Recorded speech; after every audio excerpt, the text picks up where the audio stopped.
اور آپ تو فتویٰ ایسی چیز پہ دیتے ہیں کہ شاید شیطان بھی کبھی حیران رہ کر کے سوچتا ہوگا کہ میں نے ابھی تک کے اس عنوان پر جو ہے وہ اس طرح کوئی سخت حکم نہیں لگایا کہ یہ 4 قدم مجھ سے آگے بڑھ گیا۔ کون سا فعل بدعت اور شرک آپ کہتے ہیں؟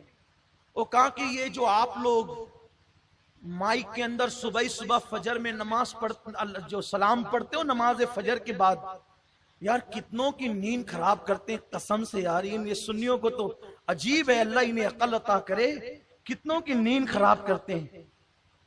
یہ مسئلہ میرے پاس آیا، کہا کہ یہ جو نیند خراب کرتے ہیں مائک میں سلام پڑھ کر، یہ بند ہونا چاہیے۔ میں نے کہا بالکل بند ہونا چاہیے۔ میں ان لوگوں کے ساتھ ہوں جو کہتے ہیں کہ نیند خراب کرتے وقت سوتے وقت سلام پڑھا جائے، منع ہے کیونکہ لوگوں کی نیند خراب ہوتی ہے۔ میں کہا بالکل ہو، لیکن کب؟ جو جائز نیند میں سو رہا ہو تو اس کی نیند میں خلل کرنا ناجائز ہے، ایسے وقت میں سلام مائک پہ نہ پڑھا جائے۔ مطلب 11 بجے رات کے بعد چونکہ سونے کا جائز ٹائم ہے، اب مائک پہ مسجد میں سلام مت پڑھو زور سے چلا کر کے، کیونکہ ہو سکتا ہے کوئی سو رہا ہو تو نیند خراب ہو۔ لیکن ہمارے یہاں عشاء کے بعد سلام نہیں ہوتا۔ بولو ہوتا ہے؟ بولو ہوتا ہو تو بتاؤ ہوتا ہے؟ کبھی کبھار ہوتا ہے، وہ کبھی کبھار پر حکم نہیں لگتا، اکثریت کا پر حکم لگتا ہے۔ اکثر ہمارے یہاں سلام کب ہوتا ہے؟ بولو فجر میں۔ اب بتاؤ فجر میں سونا جائز ہے کہ ناجائز ہے؟ سب کی آواز نہیں آئی؟ آپ فتویٰ دے رہے ہیں؟ نہیں۔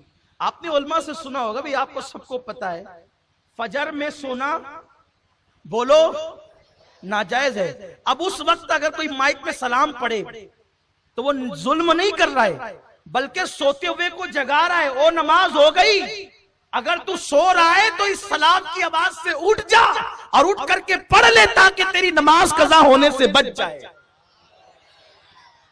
اس وقت تو منع کرنے کا کوئی مسئلہ ہی نہیں ہے، کوئی پرابلم ہی نہیں ہے، آپ کیوں منع کرتے ہو؟ اور آپ اس کو بدعت اور شرک کہتے ہیں۔ کہتے ہیں نہیں ٹھیک ہے، سلام پڑھنا تو قرآن سے ثابت ہے، لیکن یہ سلام الصلاۃ والسلام علیک یا رسول اللہ، یہ کہاں سے ثابت ہے؟ کہ اللہ کی عزت کی قسم یہ تو صحابہ سے ثابت ہے۔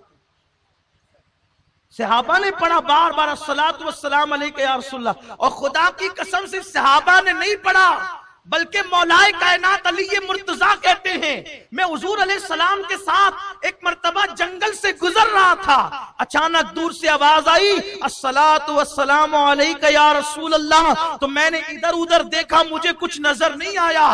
آقا نے مسکرا کے کہا علی دیکھتا کیا ہے؟ میں نے عرض کی حضور کچھ آواز آ رہی ہے، فرمایا سلام کی نا؟ ہاں یا رسول اللہ سلام کی۔ ارشاد ہوا علی وہ پہاڑ دکھتا ہے؟ جی یا رسول اللہ اس پہ پتھر دکھتا ہے؟ جی یا رسول اللہ۔ آقا فرماتے وہی پتھر مجھ پہ سلام پڑھ رہا ہے۔ اللہ اکبر، پتا چلا یہ سلام کی برکت ہے۔ اگر پتھر اتنی دور سے پڑے تو وہ پتھر کہاں ہے حضور وہ بھی دیکھتے ہیں، اور وہ پتھر کون ہے حضور وہ بھی دیکھتے ہیں۔ جب سلام پڑھنے والے پتھر پر نظر پڑتی ہے تو سلام پڑھنے والے انسان پہ نظر کیوں نہیں پڑ سکتی؟ چلے یہ تو مان لیا کہ الصلاۃ والسلام علیک یا رسول اللہ جائز ہے، لیکن یہ جو شعر میں پڑھتے ہو مصطفیٰ جان رحمت پہ لاکھوں سلام، اے شہنشاہ مدینہ الصلاۃ والسلام، کعبے کے بدرالدجا تم پہ کروڑوں درود، یا رسول اللہ تیرے در کی فضاؤں کو سلام، اے صبا مصطفیٰ سے کہہ دینا غم کے مارے سلام کہتے ہیں۔ یہ جو شعر میں پڑھتے ہو یہ کہاں سے ثابت ہے؟ میں نے کہا یہ تو ایسا ثابت ہے کہ جو منکرین ہیں ان کی کتاب میں بھی لکھا ہے، اور وہ بھی کس نے پڑھا ہے؟ یہ سلام شعر والا سلام، اشعار والا میدان کربلا سے پڑھا گیا ہے، اور پڑھنے والا کون تھا؟ امام حسین کا شہزادہ امام زین العابدین نے پڑھا ہے۔ اور کیا پڑھا ہے؟ ان کی زبان چونکہ عربی تھی تو انہوں نے عربی میں پڑھا ہے ان التیاریح الصبا یوما الى ارض الحرم بلغ سلامی رودتا فیہا النبی المحترم۔ اے ہوا جب تیرا گزر مدینہ منورہ کی طرف ہو تو حضور کے روزے پر جا کر کے ادب کے ساتھ میرا سلام عرض کرنا. یہ شعر کون کہہ رہا ہے؟ امام زین العابدین. تو بس جاتے جاتے مجھے یہی پیغام دینا ہے، قبر میں آئے گا کون؟ حضور تشریف لائیں. قبر میں کون آئے گا؟ اچھا یہ بات اگر آپ کو ایسا لگتا ہے کہ میں عقیدت میں کہہ رہا ہوں، ویسے تو ہماری تقریریں عقیدت ہی میں ہوتی ہے، زندگی کا مقصد عقیدت ہے، لیکن اگر حوالہ چاہیے تو بخاری شریف کی حدیث ہے کہ قبر میں جو سوال ہوگا وہ یہ ہوگا، ما کنت تقول بحق حاضر رجل، ان کے بارے میں کیا کہتا تھا؟ تو امام بخاری حدیث لائے، اس سے پتا چلتا ہے کہ حضور قبر میں آئیں گے، حضور تشریف لائیں گے قبر میں، اور جب حضور قبر میں آئیں گے تو پوچھا جائے گا ان کے بارے میں کیا کہتا تھا، کیا کہتا تھا ان کے بارے میں. تو حضور قبر میں تشریف لائیں گے، اسی لیے کہتا ہوں جب وہ آئیں گے بنا کے رکھو، تعلقات بنا کے، ریلیشن بنا کے رکھو. اور ریلیشن بنانے کے لیے سب سے آسان طریقہ ہے سلام کرنا.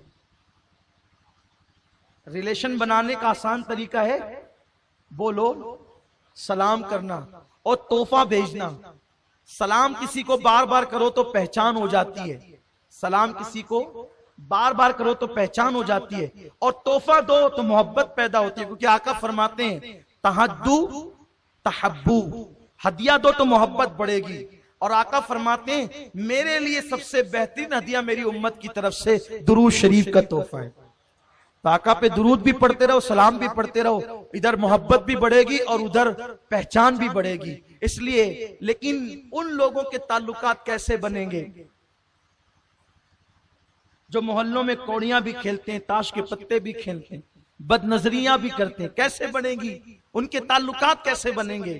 اس لیے کہ میرے آقا علیہ السلام فرماتے ہیں کہ تمہارے اعمال ہفتے میں 2 مرتبہ میری بارگاہ میں پیش کیے جاتے ہیں.